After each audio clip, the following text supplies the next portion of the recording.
Welcome to the Extreme Underground, the show where I take a look at the most disturbing and controversial films in the world of cinema. Today I'll be reviewing Mom and Dad, Parents Can Be Bloody Murder. Written and directed by Stephen Shields, starring Perry Benson, Dito Miles, Olga Fedori, Ainsley Howard, and Toby Alexander. This movie is about a family who works at an airport. In order to live, they scavenge the cargo holds and anything they can find around the offices and hotels. They also use their job as a way to find and lure people back to their home, where they torture and murder people. The latest victim is Lena, a Polish office worker who befriends Birdie, the daughter of the family. Lena's then imprisoned in the home and branded Mummy's Girl, where she seemingly only has a couple of options: either become part of the family or die. This is actually a recommendation from a really good friend of mine, Kat, who recommended this years ago. I think before we even started Bloodbath and Beyond, and then when I did, every time I saw her, she would say, "You gotta review Mom and Dad," and I just kind of brushed it off. And then I realized what kind of movie this is. I should have listened sooner, because when it comes to disturbing movies, this should be on most people's top 10 lists. Unfortunately, I haven't really heard it elsewhere other than Kat's recommendation. There's been maybe 2 or 3 comments in the entirety of our 5-year existence on YouTube, and I'm not too sure why. This is an indie British film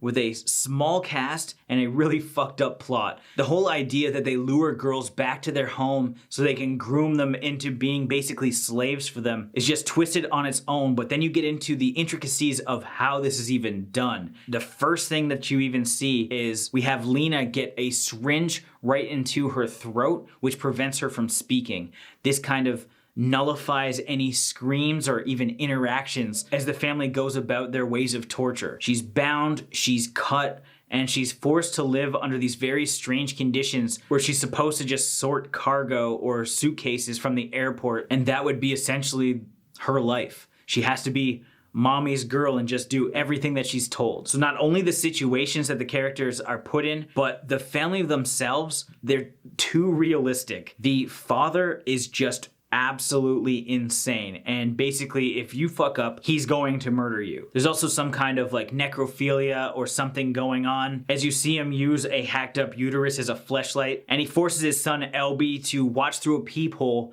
as the new girl Lena is being tortured. The acting in general is great and also bizarre. I mean, the mom feels the fakest, but I think it's just because she's so out there. But we have Elby, who seems to be just another victim that's become part of the family, who doesn't speak. Maybe that was part of the process of getting an injection in his throat too much, or perhaps he's just terrified. We have the often jealous but very cute Birdie, who lured Lena in to begin with, and she does an excellent job trying to convince her mother that she should be Mummy's daughter and not this new girl. And our main lead, Olga Fedori, who plays Lena, was excellent at showing all of her emotions. There are times where she feels helpless or she's trying to con people, and of course lots of times where she's supposed to be in pain, and because she doesn't speak, she's very good to emote with like her facial features, and the audience is totally going to understand where she's coming from and what she's feeling at every moment of this film. But I mean, even with the characters aside, the atmosphere of this house is just disgusting. It's super gritty. It's a place that you would never want to enter for sure, and probably smells disgusting. So I like the location, the look of it, and just the overall feel. And I think that's what makes this movie stand out. It's like a tight, small location with an insane family with grotesque perversions and all these weird little quirks that's gonna make you feel gross just watching it. When it comes to disturbing movies, there's a certain level of gore that you would expect from a film,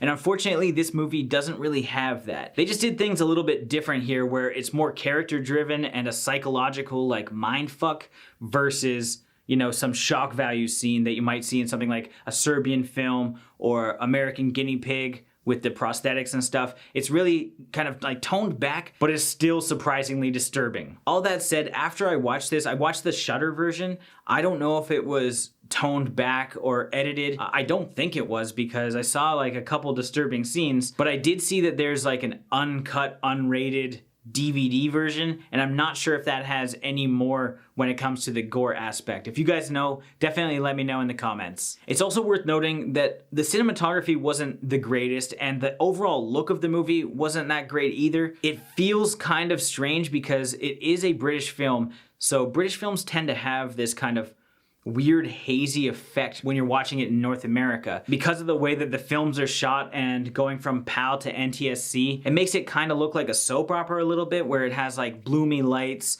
and it's a little bit more hazy and the frame rate seems a little bit off. But I was able to get past that within like the first couple minutes, and then I was totally invested in our characters and the rest of the movie. All in all, Mom and Dad is an excellent extreme film. If you have not seen it, I highly recommend it. It has great acting, very disturbing situations, and just a weird setup in general for a film that's very unique. It's the kind of movie that doesn't leverage shock scenes, but rather builds upon their character development to make sure that the audience is invested from beginning to end. So I'm gonna give this 4.5 foot rubs out of 5.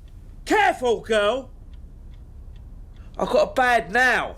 As always, thank you for watching. Like this video and comment below with your thoughts on the film if you've seen it. If you haven't and you do want to check it out, there are links in the description where you can find it. If this is your first time here, make sure you subscribe to the channel, stay updated with everything Bloodbath and beyond.